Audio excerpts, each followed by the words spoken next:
Okay, good morning, students. Today we will discuss inheritance and its type.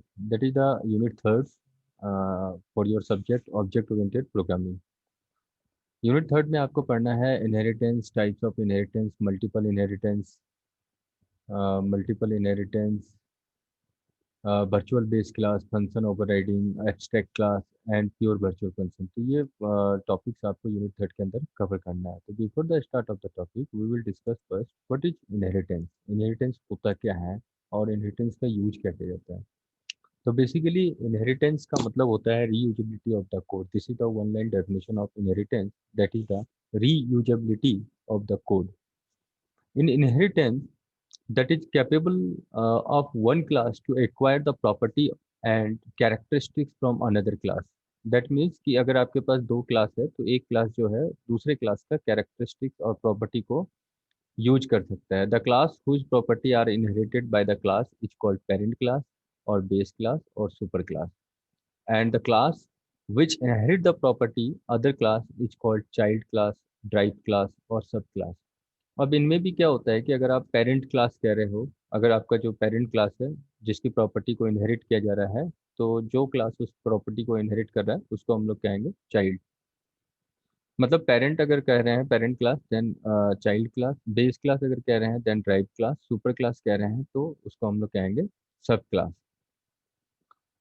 Basically क्या है कि होता क्या है कि आपके पास एक क्लास है, एक क्लास की सारी प्रॉपर्टीज और उसके कैरेक्टरिस्टिक्स को आप दूसरे क्लास में यूज कर सकते हैं। इसके अंदर एक पॉइंट आपको याद रखना होगा कि the private member of the class can not be inherited.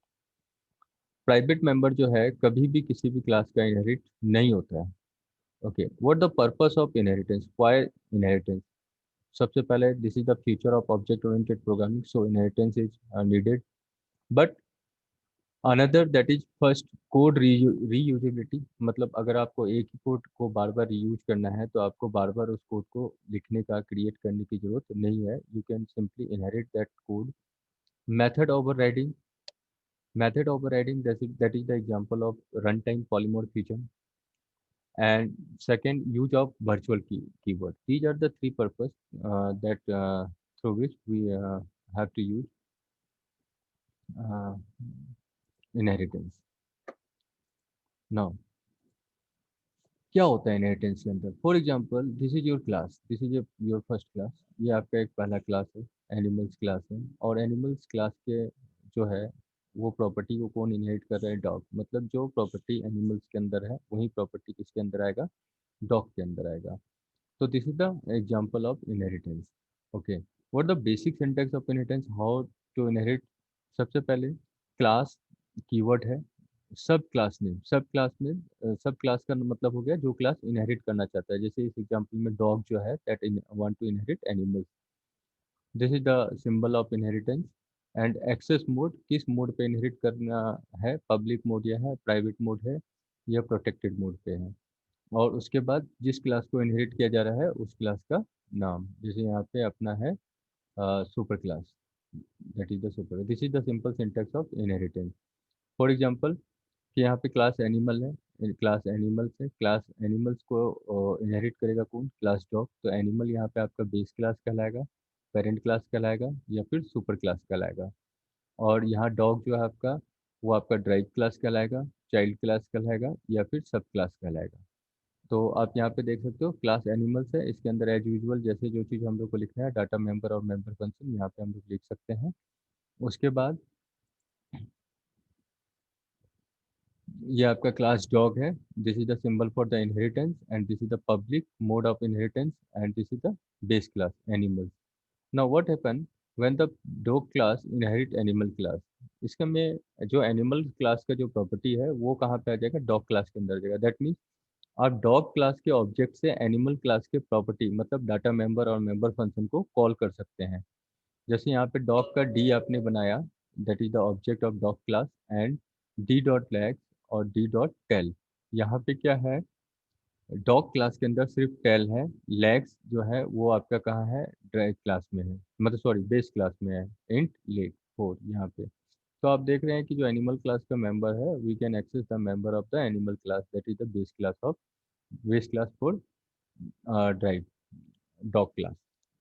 Okay, यहाँ पे जो सिंटेक्स है, सिंटेक्स के अंदर हम लोगों ने देखा था कि सबसे पहले क्या होता है, class that is the keyword, sub class name, this is the derived class name, and this is the symbol for the inheritance, and this is access mode. Access mode, so what type of the access modes or access modifiers are available, जिसको हम लोग कह सकते हैं visibility mode for the member of A class, मतलब class का जो member है वो ड्राइव क्लास में विजिबल होगा या नहीं होगा। So there are basically three type of the visibility mode. First one is the public inheritance, private inheritance, and the protected inheritance. अब public inheritance, private inheritance और protected inheritance में क्या होता है? फॉर एग्जाम्पल लेट एज्यूम कि अगर कोई class जो है किसी बेस क्लास को पब्लिक इनहेरिट कर रहा है, जैसे कि यहाँ पे आप देख सकते हो कि अ, ये जो ड्राइव क्लास है ये पब्लिक मोड इनहेरिट कर रहा है, पब्लिक मेंबर्स हैं इसके इसके बेस क्लास है, बेस क्लास का ये प्राइवेट मेंबर है, प्रोटेक्टेड मेंबर है और पब्लिक मेंबर है। बेस क्लास के अंदर this is the base class member, ये आपका बेस क्लास का मेंबर है, और बेस क्लास के अंदर जो है आपके ये तीन मेंबर्स दिए हुए हैं। सबसे पहले ये बेस क्लास का हो गया, प्राइवेट हो गया, प्रोटेक्टेड हो गया और पब्लिक हो गया। अब ये ड्राइव क्लास है, जैसे अभी जो पिछला एग्जांपल था उसके अंदर हमारा डॉग जो था वो ड्राइव क्लास था। अगर कोई ड्राइव क्लास पब्लिक मोड पे किसी बेस क्लास को इनहेरिट कर रहा है, तो जो उसका प्राइवेट मेंबर है दैट इज नॉट इनहेरिटेड, मतलब क्या है कि प्राइवेट मेंबर किसी भी केस में इनहेरिट नहीं होगा। जो प्रोटेक्टेड मेंबर है that become the protected of the derived class, वो प्राइवेट अगर पब्लिक इनहेरिट कर रहे हैं और जो बेस क्लास का प्रोटेक्टेड मेंबर है that will become the protected member of derived class, मतलब जैसे वो प्रोटेक्टेड मेंबर एक्सेस किया जाता है किसी क्लास का, वैसे ही हम इसको एक्सेस कर सकते हैं। And public and sorry private and protected can not accessible outside of the class. और जो पब्लिक मेंबर है that is the public member of the derived class. Okay, अगर क्या होता है कि अगर हम लोग किसी क्लास को प्राइवेट मोड पे इनहेरिट करते हैं, मतलब जो यहाँ पे जो हमारा इनहेरिटेंस का जो मोड है वहाँ पे हम लोग प्राइवेट मोड यूज करते हैं। तो प्राइवेट मोड जब यूज करते हैं तो जो प्राइवेट मेंबर है, जैसे मैंने आपको बताया था कि the private member never be inherited, तो जो प्राइवेट मेंबर है बेस क्लास का वो इनहेरिट नहीं होगा। और जो प्रोटेक्टेड मेंबर है बेस क्लास का वो ड्राइव क्लास में प्राइवेट मेंबर हो जाएगा। और जो पब्लिक मेंबर है बेस क्लास का वो आपका ड्राइव क्लास का प्राइवेट मेंबर हो जाएगा। और ये जो प्राइवेट मेंबर जो बन रहा है प्रोटेक्टेड मेंबर और पब्लिक मेंबर, बेस क्लास का जो प्रोटेक्टेड और पब्लिक मेंबर है जो कि ड्राइव क्लास में प्राइवेट मेंबर बन रहा है, तो इसको हम लोग उसी तरह से एक्सेस कर सकते हैं जिस तरीके से हम लोग प्राइवेट मेंबर को क्लास के बाहर या क्लास में एक्सेस करते हैं प्राइवेट मेंबर को। अगर हम लोग किसी क्लास को प्रोटेक्टेड मोड पे इनहेरिट कर रहे हैं, अगर प्रोटेक्टेड मोड पे इनहेरिट कर रहे हैं तो प्रोटेक्टेड मोड पे क्या होगा, again the private member will not inherit, private member कभी भी इनहेरिट नहीं होता है किसी भी बेस क्लास का। एंड द प्रोटेक्टेड मेंबर जो कि आपका प्रोटेक्टेड मेंबर है बेस क्लास का वो आपका प्रोटेक्टेड मेंबर बन जाएगा। और जो आपका पब्लिक मेंबर है वो आपका क्या बन जाएगा, प्रोटेक्टेड मेंबर बन जाएगा। Very simple to remember this table. क्या है कि अगर प्राइवेट मेंबर तो कभी एक्सेस नहीं होंगे, अगर आप किसी क्लास को पब्लिक मोड पे इनहेरिट कर रहे हो तो प्रोटेक्टेड जो है वो प्रोटेक्टेड हो जाएगा, पब्लिक जो है वो पब्लिक हो जाएगा। अगर आप किसी क्लास को प्राइवेट मोड पे इनहेरिट कर रहे हो तो प्राइवेट मेंबर इनहेरिट नहीं होगा, जो प्रोटेक्टेड मेंबर है वो आपका प्राइवेट बन जाएगा और जो पब्लिक मेंबर है that also become private. Same things, अगर आप प्रोटेक्टेड मोड पे इनहेरिट कर रहे हो तो जो प्राइवेट मेंबर है that is never be inherited, and the protected will be become protected and public will be become protected. तो इस तरीके से ये इनहेरिटेंस का टेबल है जो कि हम लोगों को याद होना चाहिए। ओके, अब हम लोग देखेंगे कि what are the types of inheritance. Basically there are 5 types of the inheritance. First one is the single inheritance. Single inheritance कहने का मतलब है कि एक बेस क्लास होगा और एक ड्राइव क्लास होगा। Number of base and number of derived will be 1। Multiple inheritance, hierarchical inheritance, multi level inheritance और hybrid inheritance that is also known as virtual inheritance. तो वन बाय वन हम लोग इसको discuss करते हैं कि what are the types of inheritance. तो यहाँ पे आप देखोगे कि सबसे पहले आपका क्या है, सिंगल इनहेरिटेंस। सिंगल इनहेरिटेंस के अंदर क्या होगा, एक बेस क्लास होगा और एक आपका ड्राइव क्लास होगा। तो ये आपका बेस क्लास है, a is the base class and b is the derived class. इसमें क्या हो रहा है, जो बी का प्रॉपर्टी है, मतलब बी जो है वो ए के प्रॉपर्टी को एक्सेस कर रहा है। ओके, मल्टीपल इनहेरिटेंस में क्या होगा, number of base class will be more than one. जो बेस क्लास है, यहाँ पे आप देख रहे हैं ए और बी जो है वो बेस क्लास है, सी आपका ड्राइव क्लास है। तो जो नंबर ऑफ बेस क्लास है that will be more than one, वो एक से ज़्यादा हो जाएगा।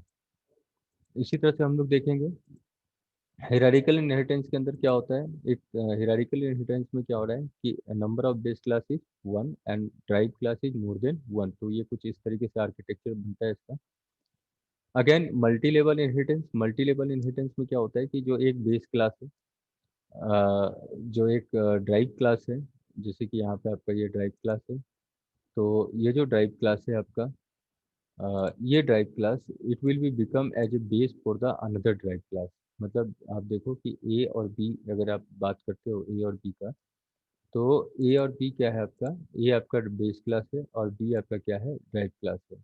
अगेन बी और सी की जब आप बात करते हो तो जो ड्राइव क्लास है it will become the base for another drive. तो ये सी के लिए क्या हो गया, बेस क्लास बन जाता है। That is the multi level inheritance. Now the last one is hybrid inheritance or virtual inheritance. Hybrid inheritance basically we can say that it is the combination of hierarchical and multi-level inheritance. Hierarchical और multi-level inheritance का combinations होते हैं इसके अंदर। कैसे, अब ये आपका हिरारिकल इनहेरिटेंस हो गया, ए से बी और सी में चला गया प्रॉपर्टी, तो हिरारिकल इनहेरिटेंस हो गया, मतलब number of base class is one and drive class is more than one. और मल्टी लेवल किस तरह से, यहाँ से आप देखोगे ए से बी में आ रहा है, बी से डी में आ रहा है, तो ये इस तरह से आर्किटेक्चर बनता है, जो कि हम लोग कहते हैं इसको वर्चुअल इनहेरिटेंस क्लास के अंदर। Okay, these are the types of the inheritance, जो कि आपके पास 5 टाइप्स के इनहेरिटेंस थे। Now the second point we will discuss order of the constructor call within order of the constructor call in inheritance. Constructor कैसे call होगा, तो basically क्या होता है कि कंस्ट्रक्टर आर नेवर इनहेरिटेड। किसी भी क्लास का जो कंस्ट्रक्टर है वो कभी भी इनहेरिट नहीं किया जा सकता है। तो जब भी आप कंस्ट्रक्टर का ऑर्डर की बात करो और कंस्ट्रक्टर को कॉल करते हो, तो सबसे पहले आपका बेस क्लास का कंस्ट्रक्टर कॉल होगा, फिर आपका ड्राइव क्लास का कंस्ट्रक्टर कॉल होता है। कैसे, यहाँ पे आप देख सकते हैं कि अच्छा, अब इसके अंदर क्या होता है कि आपको 2 पॉइंट याद करना है कि सबसे पहले ऑर्डर की अगर हम लोग बात करते हैं तो बेसिकली जो ऑर्डर होता है सबसे पहले आपका बेस क्लास का कॉल होगा और उसके बाद ही आपका ड्राइव क्लास का कंस्ट्रक्टर कॉल होगा। Okay, whether derived class default constructor is called और parameterized constructor is called, the base class default constructor is always called inside them. मतलब अगर आप कभी भी ड्राइव क्लास के पैरामीटराइज कंस्ट्रक्टर को या डिफॉल्ट कंस्ट्रक्टर को कॉल करते हो, तो बेस क्लास का जो डिफॉल्ट कंस्ट्रक्टर है वो ऑटोमेटिकली कॉल होगा inside the construct call of derived class. मतलब क्या है कि अगर आप कभी भी ड्राइव क्लास के कंस्ट्रक्टर को कॉल कर रहे हो, चाहे पैरामीटराइज हो चाहे ड्राइव हो, तो आपका जो बेस क्लास का डिफॉल्ट कंस्ट्रक्टर है दैट विल ऑटोमेटिकली कॉल्ड, उसको कॉल करने की आवश्यकता नहीं पड़ेगी। सेकेंड पॉइंट क्या कह रहा है कि अगर आप बेस क्लास के पैरामीटराइज कंस्ट्रक्टर को कॉल करना चाहते हैं, तो आपको क्या करना होगा, बेस क्लास के पैरामीटराइज कंस्ट्रक्टर को एक्सप्लिसिटली डिक्लेयर करना होगा विथ ड्राइव क्लास। ये 2 पॉइंट्स हैं, इसको रिमेंबर करना, याद रखना जरूरी है। ऑर्डर ऑफ कंस्ट्रक्टर कॉल में हमेशा कभी भी आप अगर कंस्ट्रक्टर कॉल करते हो, चाहे आप ड्राइव क्लास के कंस्ट्रक्टर को कॉल करते हो, तो आपका बेस क्लास का पहले कंस्ट्रक्टर कॉल होगा और उसके बाद आपका ड्राइव क्लास का कंस्ट्रक्टर कॉल होगा। अब बेस क्लास की कंस्ट्रक्टर की अगर हम लोग बात करते हैं तो वहाँ पे एक तो आपका डिफ़ॉल्ट कंस्ट्रक्टर हो गया और दूसरा हो गया आपका पैरामीटराइज कंस्ट्रक्टर। तो whenever you call the parameterized और default constructor of derived class, मतलब ड्राइव क्लास का जब भी आप डिफ़ॉल्ट कंस्ट्रक्टर या पैरामीटराइज कंस्ट्रक्टर को कॉल करते हैं, तो बेस क्लास का जो डिफ़ॉल्ट कंस्ट्रक्टर होता है दैट इज ऑटोमेटिकली कॉल्ड, वो ऑटोमेटिकली कॉल हो जाएगा, उसको कॉल करने के लिए ज़रूरत, किसी भी चीज़ का ज़रूरत नहीं है। और यदि आप अगर बेस क्लास के पैरामीटराइज कंस्ट्रक्टर को कॉल करना चाहते हो, मतलब बेस क्लास के पैरामीटराइज कंस्ट्रक्टर को आप कॉल करना चाहते हो, तो आपको ड्राइव क्लास के पैरामीटराइज कंस्ट्रक्टर के अंदर एक्सप्लिसिटली कॉल करना होगा बेस क्लास के पैरामीटराइज कंस्ट्रक्टर को, तभी आपका बेस क्लास का पैरामीटराइज कंस्ट्रक्टर कॉल होगा, नहीं तो आपका डिफॉल्ट कंस्ट्रक्टर ही कॉल होगा। फॉर एग्जांपल यहाँ पे हम लोग देखते हैं एक क्लास है बेस, एक क्लास है यहाँ पे आपका बेस क्लास है यहाँ पे आपका, ये आपका बेस क्लास है, और यहाँ पे इंट एक्स और पब्लिक, इंट एक्स है आपका एक प्राइवेट मेंबर है, और ये आपका पब्लिक में आपका कंस्ट्रक्टर है बेस, जो कि आपका डिफॉल्ट कंस्ट्रक्टर है। ओके, यहाँ पे आपका ड्राइव क्लास है, यहाँ पे आपका ड्राइव क्लास है, और ड्राइव क्लास में आप देखोगे, ड्राइव क्लास के अंदर आप देखोगे, ये ड्राइव क्लास के अंदर कि यहाँ पे आपने क्या किया, इनहेरिट किया, किस मोड पे इनहेरिट किया, पब्लिक मोड पे इनहेरिट किया, किसको किया, बेस क्लास को। तो जब भी हम लोग किसी क्लास को, मतलब किसी भी बेस क्लास को पब्लिक मोड पे इनहेरिट करते हैं, तो सबसे पहले जो बेस क्लास है उसका प्राइवेट मेंबर जो है that will never be inherited, वो इनहेरिट नहीं होगा। दूसरा, जो पब्लिक मेंबर है that will become the public and the protected will be become protected. तो इसका जो प्राइवेट मेंबर था एक्स, वो तो इनहेरिट नहीं होगा। तो यहाँ पे क्या हुआ कि इंट वाई, वाई लिए हैं और सी आउट कर रहे हैं कि ड्राइव डिफॉल्ट कंस्ट्रक्टर, यहाँ पे हम लोग एक कंस्ट्रक्टर बना रहे हैं ड्राइव का डिफॉल्ट कंस्ट्रक्टर, और ये एक हम लोग पैरामीटराइज कंस्ट्रक्टर बना रहे हैं ड्राइव इंट आई। ये आपका पैरामीटराइज कंस्ट्रक्टर है, एक तो डिफॉल्ट कंस्ट्रक्टर आपने यहाँ पे बना लिया, और एक यहाँ पे पैरामीटराइज कंस्ट्रक्टर बना रहे हैं जिसमें एक आर्ग्यूमेंट पास कर रहे हैं, और इसके अंदर अभी फिलहाल समझने के लिए कुछ भी पास करवा रहे हैं कि ड्राइव पैरामीटराइज कंस्ट्रक्टर। ओके, अब जब हम लोग इसको मेन फंक्शन के अंदर कॉल करते हैं, यहाँ पे हमने ड्राइव क्लास का ऑब्जेक्ट बनाया D1, तो ये ऑब्जेक्ट जैसे बनेगा तो ये क्या करेगा, आपका बेस क्लास का डिफॉल्ट कंस्ट्रक्टर को कॉल कर देगा, और उसके बाद ये फिर क्या करेगा, ड्राइव क्लास के डिफॉल्ट कंस्ट्रक्टर को कॉल करेगा।